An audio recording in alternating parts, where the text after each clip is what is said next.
మంత్రి పొన్నం ప్రభాకర్ కరీంనగర్ జిల్లా చిగురుమామిడి మండలంలోని చిన్న ముల్కనూరు వెళ్తుండగా దారిలో వరి నాట్లు వేసిన రైతులు వ్యవసాయ కూలీలతో ముచ్చటించారు. తమ ప్రభుత్వం ఇచ్చిన హామీ మేరకు 2 లక్షల రుణమాఫీ చేసిందని, ఇప్పటికే 1,50,000 లోపు ఉన్న వారికి రుణమాఫీ పూర్తయిందని వెల్లడించారు. ఒకవేళ రైతు రుణమాఫీ కాని వారు ఎవరైనా ఉంటే మండల వ్యవసాయాధికారిని కలిసి వివరాలు ఇవ్వాలని రైతులకు సూచించారు.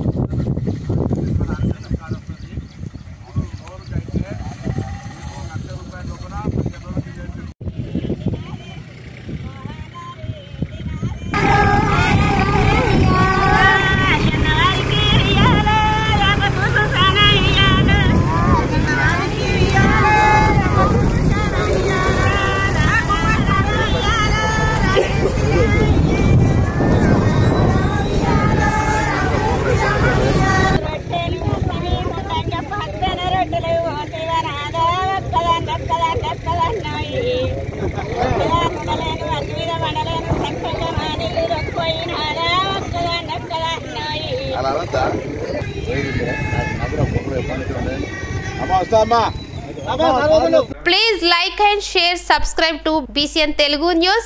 Please like, share and subscribe to BCN Telugu News.